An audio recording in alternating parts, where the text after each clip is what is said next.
Hey Track Gang, what's going on in this week's episode of the Boeville in Newtown? Well, it's right over here. Stand by and we'll get into what's happening this week.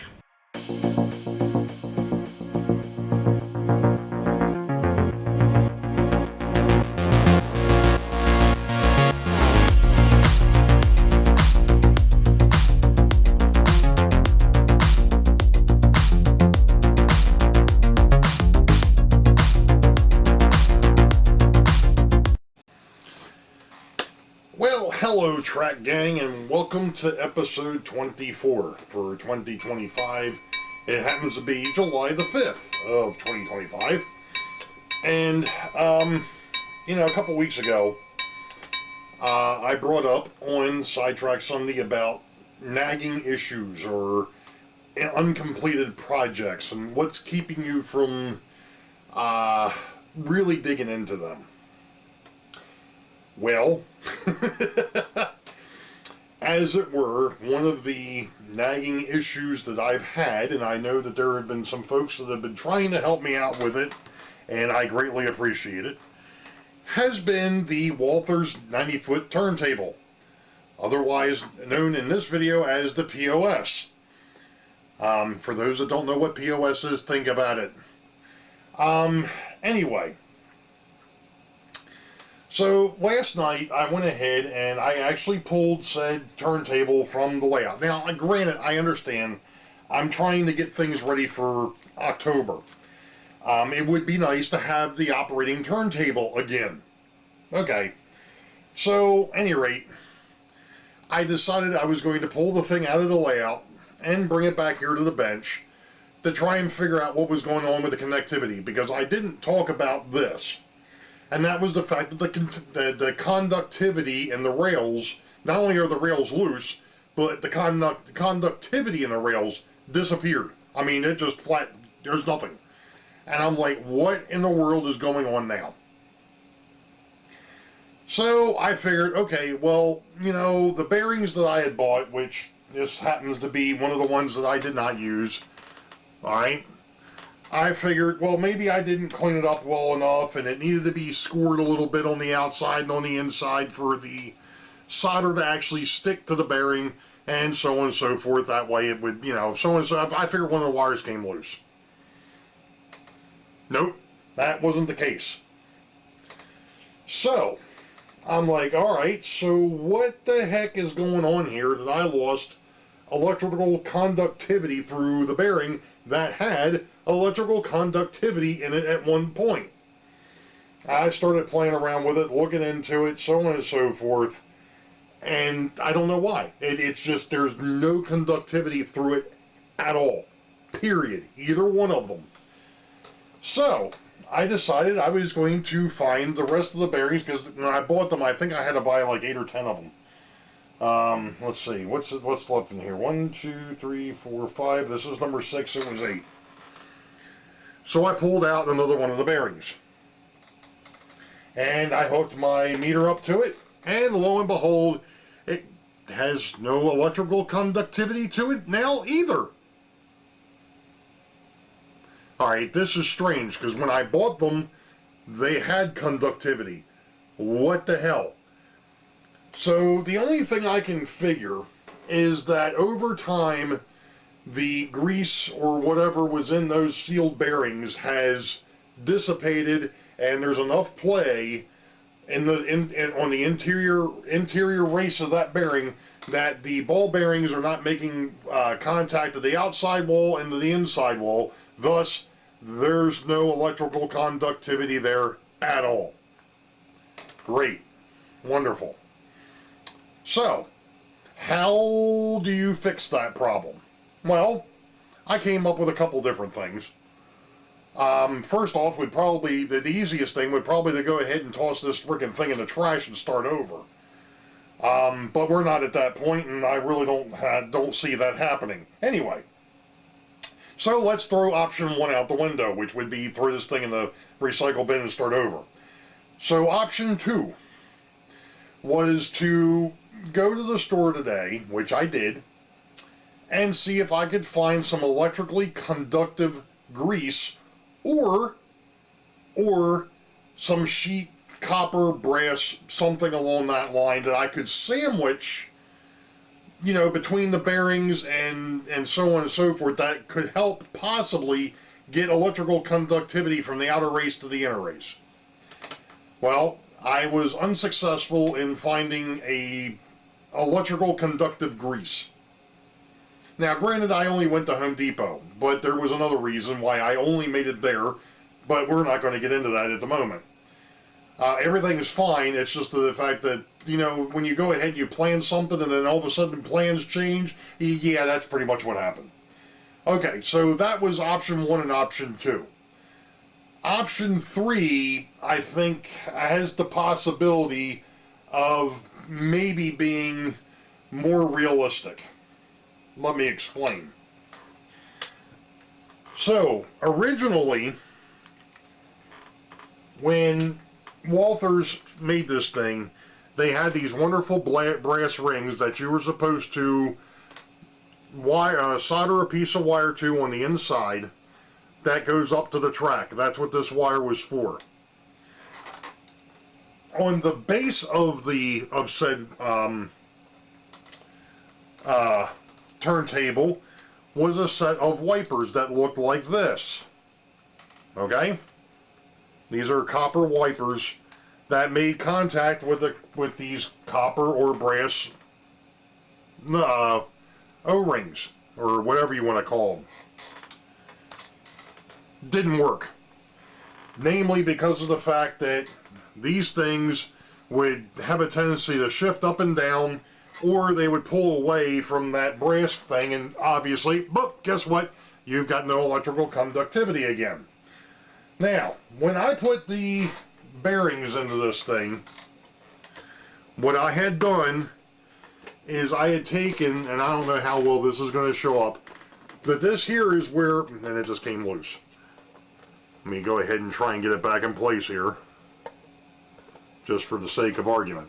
Okay, so I'm trying to hold things together here while I'm doing this, but anyway, this little piece over here where the wiring is going over to the bearings, which may not show up very well either, but anyway, that is where those brass feelers used to go ahead and feel over to those brass rings that were sitting on the post, that the center post to the turntable, which, like I said, never worked. And I just realized that the center bearing to this, shoot, I wonder where that went. I think one of the wheels just came loose on the track, and it fell to the floor. Hopefully I can find it again. Huh, I just did. Anyway, okay, so anyway, as I was saying, you had that piece that ran, what it was is they were bolted, that's what this little hole was here, if it shows up. You bolted it to that black piece, and then of course these went ahead and went against those brass rings.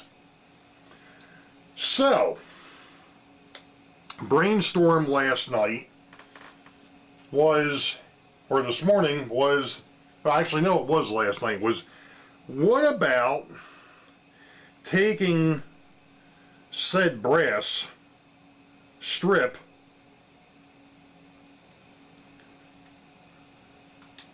I'm trying to get this to, hold on a minute, sorry, I should have done this before I got on camera and I didn't do it, and now I'm trying to do it while we're on camera, and of course this thing doesn't want to do what I wanted it to do, but that's fine. Well, that's closer, but it's not what I was looking for. Anyway, I'm going to have to play with this a little bit more. If I were to take said brass strip, and instead of having it to where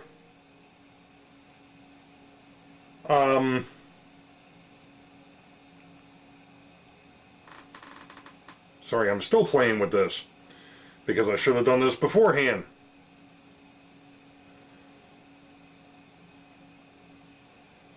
Anyway, instead of having it be a wiper, have the wire actually come into that circle or that piece, like as I've got it done now, and actually have the brass ring have the copper piece literally encompass the thing, or at least be close to it. And I think I can make that work. I just have to find a way to actually roll this to where it's making contact all the way around. And I think that's going to work better than anything else that I could possibly come up with. I mean, this whole rig has been a complete disaster since the day that I put it together. And it's not because of the fact that I didn't put it together right or something of that nature. It has just not been... Whoever designed this didn't do a very good job as far as I'm concerned. There were better ways to do it. And obviously, but there are still better ways to probably do this.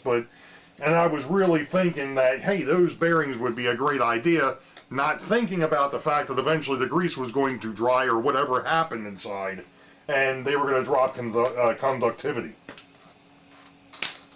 Who knew? Anyway, I'm going to try to play with this a little bit, see what I can come up with, see if I can make this work a little bit better, and we'll be back in a bit.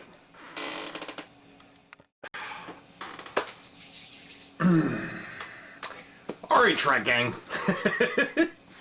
You know how you sit here and you look at a problem, and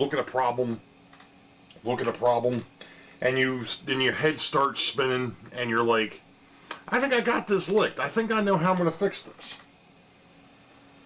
And then you're just sitting there and you come across yet another idea. Something that might actually work better without a whole lot of modification to what you were originally working with. Well, I kind of came across that. Let me explain.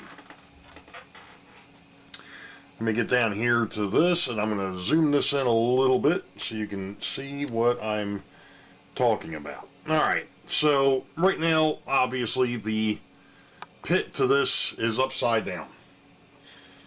And the thought was, hey, how about getting some lugs, some spade lugs that are circular that you could just go ahead and put over the axle of the thing and then slide the brass ring over top of it. Okay? That looked like a wonderful idea. Until you realize that you're not going to be able to use the original spacer that came with said thing, or with this turntable. So then you come up with another plan, which is to go ahead and build your own spacer and then put the lugs this way. And I'm going to go ahead and put that back in place. So that it would be pretty much how it would sit. Alright? That looks pretty good. And then it hit me. I'm like, you're overthinking this. There's a better way to do it. Maybe. Maybe not. Because let's put it this way. Originally, the brass rings that were on here with the wiper blades, obviously that was not going to work. So, earlier this morning, I happened to think, you know what, how about if we were to put the brass rings back on here, along with the original spacer.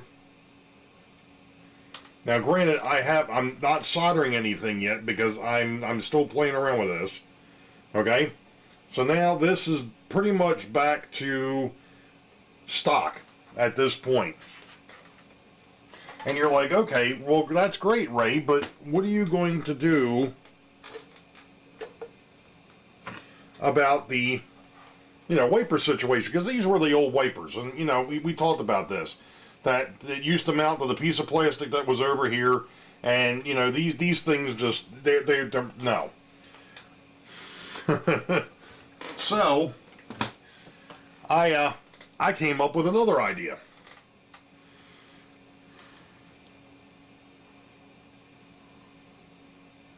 This is a piece of, I think, 12 gauge house wire. I think that's what this is. It's either 12 or 14 gauge. Hold on a second. And it figures the markings on this are long since done, but let me get my glasses on here a minute. Maybe we can actually discern something here. Or not.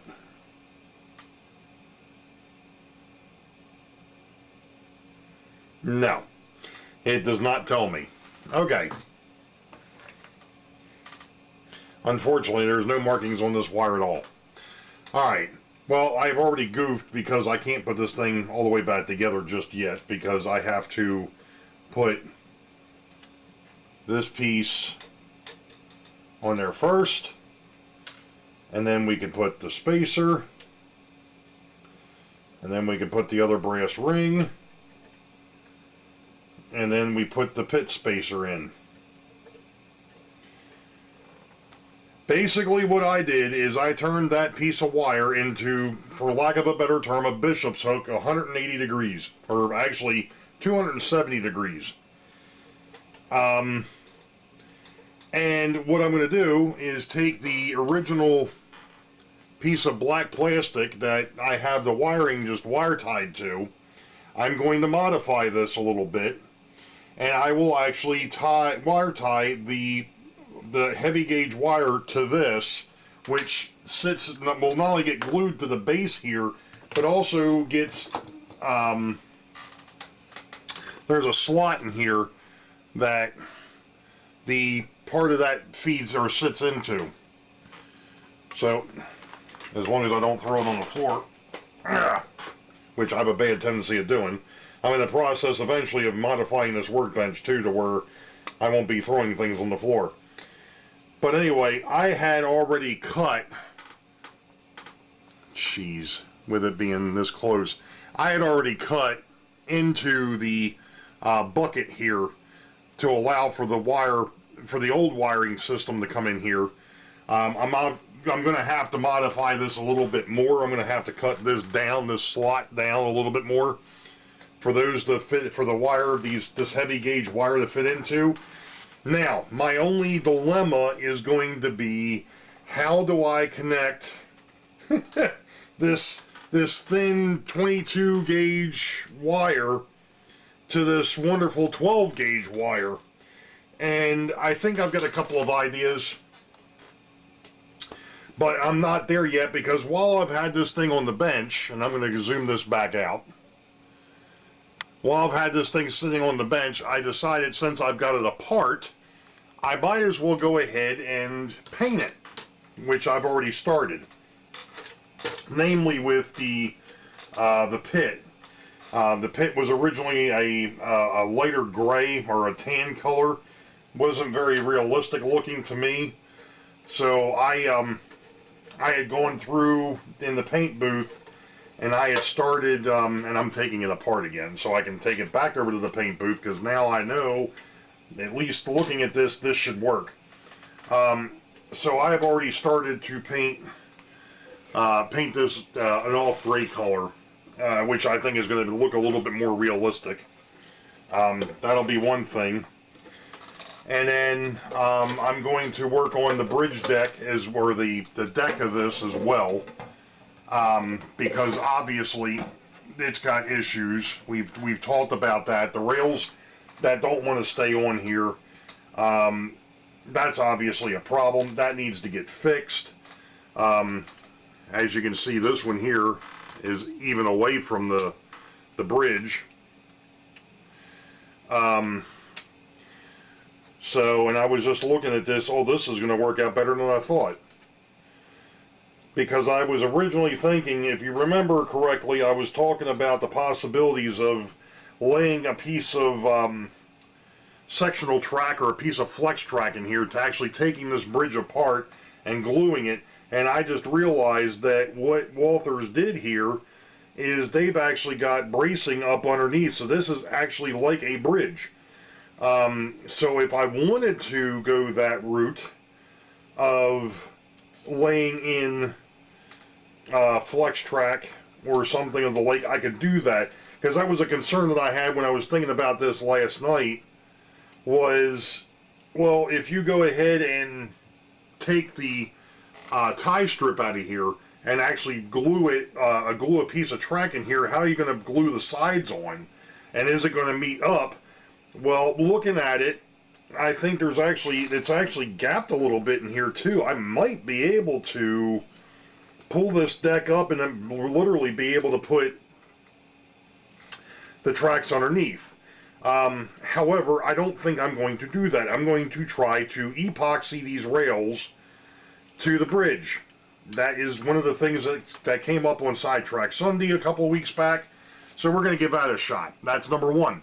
Number two, I actually happened to notice from the links that Mr. James over at the Dundas Junction put in, thank you, James, I appreciate that, buddy, that originally, and of course, I don't think it was in my original instructions, and I have no idea where the hell they got off to, was that you were supposed to feather the edge of the rails. In other words, on the inside edge of the rail was supposed to be cut at an angle, or filed at an angle on both the bridge and on the roundhouse. So that way the wheels wouldn't pick. So that way if it wasn't 100% lined up, the wheels could still ride across it. One of the things I'm going to be doing is fixing the rails on this and then going out and fixing the rails out on the layout. That will come after I get this back together and I go ahead and see how things are going to work. Like I said, I would imagine I'm probably still thinking about the fact of taking this thing apart, which I really don't want to do, but taking it apart and getting it, you know, getting this rail to stay in here a little bit better. Like I said, I'm going to try some epoxy first. I've actually got some stuff that I'm going to try to see if we can get that rail to stay where it's supposed to. And then we'll go from there. But, you know, yeah, I realize I only have one of these wires set up right now. I do have another piece of wire sitting over here. This one happens to be black. So I'll go black to black and then red to white. And then that'll come outside the bucket and then we'll go from there. So that's the project still. That's one of a couple of different projects. I actually did get to Home Depot and I got myself some paint. This is going to be a long video, folks. I apologize. So let me go ahead and get this thing into the spray booth, and then I'm going to take you out to the layout and show you some other progress. One other thing I did want to mention, we talk about projects that didn't work out the way that they were supposed to or didn't come out the way you thought. The spray booth is another one of those things. I'm happy with the spray booth. Don't get me wrong. It's worked perfectly. In fact, it's worked so well. I looked at the bucket that I've got it going into. You could see that there was paint being sprayed or brought into the bucket, which is exactly what it's supposed to do. There's some things with the spray booth now that I've got it back here that were a problem. One of them was I made the filter a pull out. Okay, oops. I probably should have had it as a top pull because I've got a lot more clearance overhead than what I do out the side. Well, I went and bought another filter because this one here is starting to get a little gummed up. It's got some life left in it, but it's a little gummed up. Well, I bought a filter that's 1 inch smaller than the filter that's in there, which actually works out well because now instead of it being one that I could pull out the side, I could go ahead and fill that side in and actually drop it in from the top. So, but one of the things I do want to do, I want to re-brace the thing a little bit. There's some other work that I want to do over at on that bench to get that to work a little bit better. So that's going to be another future project. Obviously, the main focus is going to be out at the layout, trying to get some scenery work done. But again, like we've talked about, I like having a couple different things that I can focus on, because if I run into an issue on one, I can sit back and work on something else while I'm thinking about the other issue. So we'll be back when there's some more progress. All right, Track Gang, it is now Thursday. and I did not get as far as I wanted to.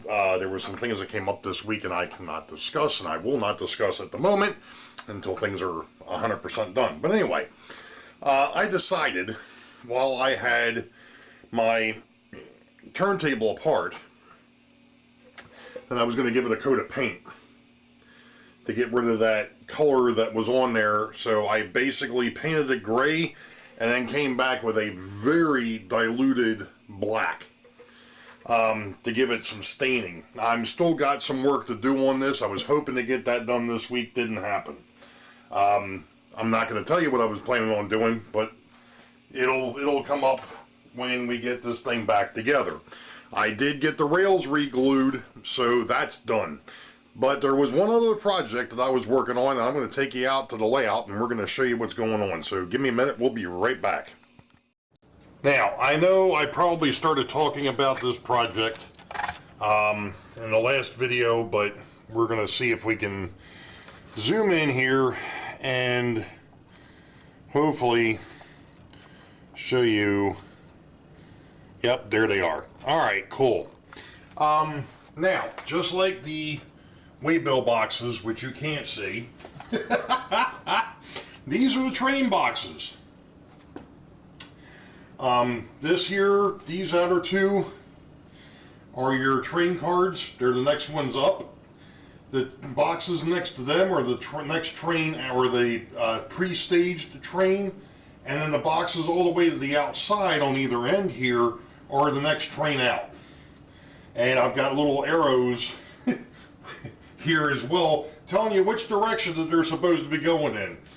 So obviously the Richmond yardmaster is going to be handing the southbound engineer the cards, and to get to a point, the Richmond yardmaster is going to be doing the same thing with the northbound. He'll be, you know, handing that off to the northbound engineer. So that's all done. This area is 100% complete now, and I'm going to zoom back out. Oh, not that way, the other way. And this camera is loose on the gimbal too for some reason. I don't know what's going on there. Anyway, all right. So outside of actually tacking the wiring up for the lighting that's underneath the deck here, yeah, that's the last thing. And then this area is 100% done. We're done over here. At least for the time being, until things, you know, come up in the future. But right now, this area is 100% complete. I did not get into, like I said, the things that I wanted to get into this week, namely because it was just a weird week. I had a couple things going on, and like I said, I'm not going to tell you what those are. It'll be coming up in a future video. Or I'll be talking about it on Facebook Messenger, or not Facebook Messenger, talking about it on Facebook, and probably in the group page. I'll post something up later. But there's a couple things that are coming up, that's all. Nothing big, you know, a couple of personal things that we're dealing with. So, with that being said, this Sunday, Sidetrack Sunday, is Dave over at DB Tech. Make sure you check him out this week, 8 p.m. U.S. Eastern. So that would be the 13th of July. And you all know the deal. Wait for the highball. Green tracks ahead. Be safe. God bless. We will catch you all next time. See ya.